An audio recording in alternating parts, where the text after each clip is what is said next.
Acondicionamiento térmico y confort 1. Unidad 3. Estrategias de diseño bioclimático.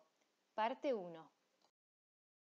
La arquitectura vernacular es la arquitectura de los pobladores originarios de un sitio para dar respuesta a su necesidad de hábitat. Estos diseños se ejecutan con sistemas constructivos heredados ancestralmente. Utilizan materiales disponibles y abundantes y responden naturalmente a las condicionantes del sitio.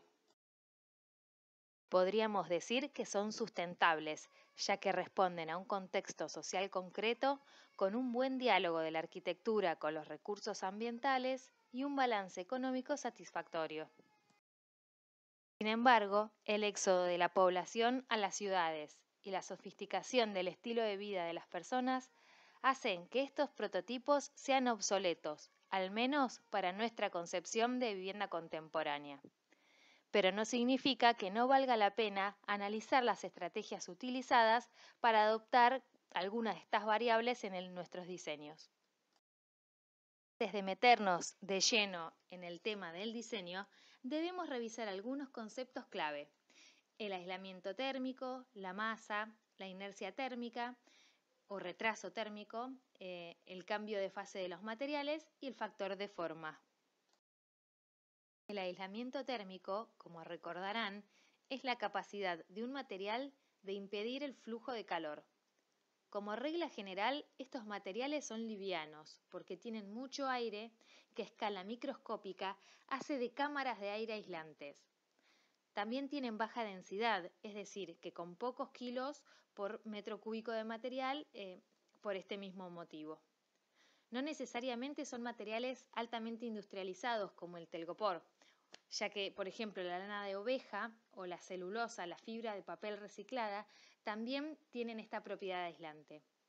En síntesis, lo que hacen los aislantes es poner un freno al flujo de calor.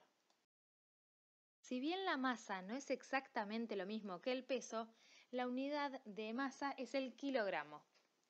La masa nos interesa en cuanto es capaz de calentarse, es decir, puede incrementar su energía interna de manera proporcional a su peso. Entonces, cuanta más masa tenga un elemento, más calor sensible admite, hasta que cesa la fuente de la que recibe calor, por ejemplo, el sol cuando cae la tarde.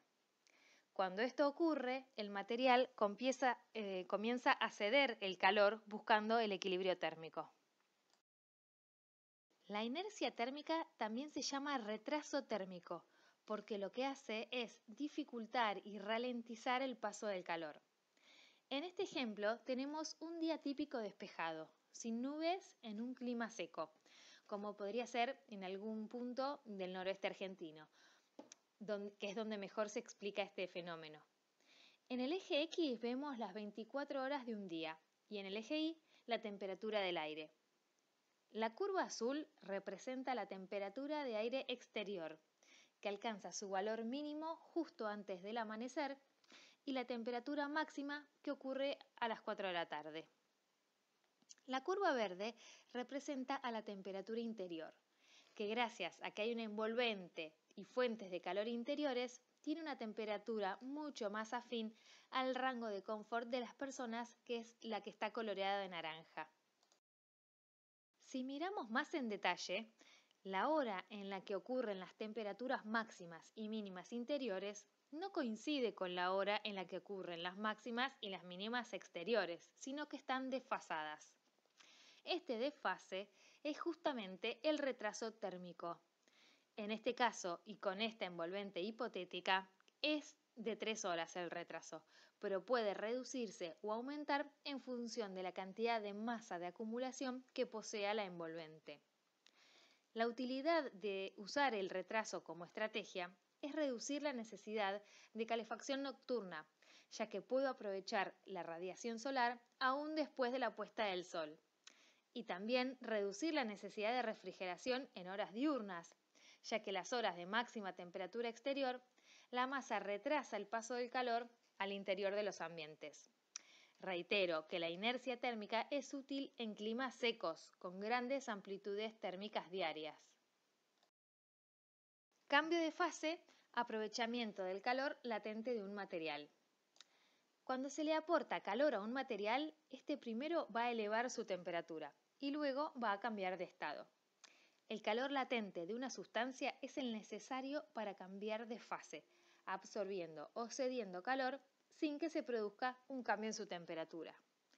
Por ejemplo, cuando se aplica calor a un trozo de hielo, este va a ir subiendo su temperatura hasta que llegue a 0 grados, que es la temperatura de cambio de estado.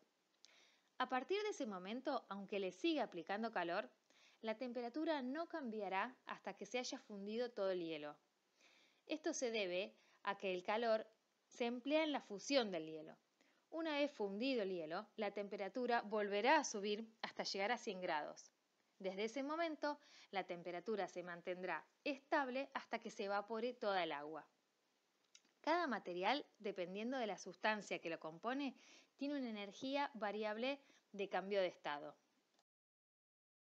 ¿Y por qué nos interesa esto? Porque lo podemos aprovechar. Cuando el material está cambiando de fase, no está transfiriendo calor. Si utilizamos materiales con temperaturas de cambio de fase que se alcanzan fácilmente con la radiación del sol, como la parafina, el agua o algunos aceites, tenemos un margen de aprovechamiento, ya que la capacidad de almacenamiento de calor puede ser 7 veces superior al almacenamiento sensible. Este principio rige los procesos de enfriamiento evaporativo que vamos a ver en las próximas clases, y también encerramientos opacos y translúcidos que confinan estos materiales de cambio de fase para retardar la conducción del calor. La forma es una variable a tener en cuenta en el diseño de un edificio, ya que la superficie expuesta al exterior es la superficie de intercambio térmico. Cuanto mayor sea la superficie, mayor será el intercambio. Recordemos que cuando hablamos de transmitancia térmica K, decimos que es el calor que atraviesa 1 metro cuadrado de elemento por cada grado de diferencia de temperatura entre ambas caras. Entonces, cuanto mayor sea la superficie expuesta, mayor calor intercambiaremos. Esto no es bueno ni malo per se, puede ser tanto una ventaja como una desventaja. En este ejemplo tenemos dos volúmenes de 9 metros cúbicos. Suponemos que cada cuadradito tiene 1 metro cúbico.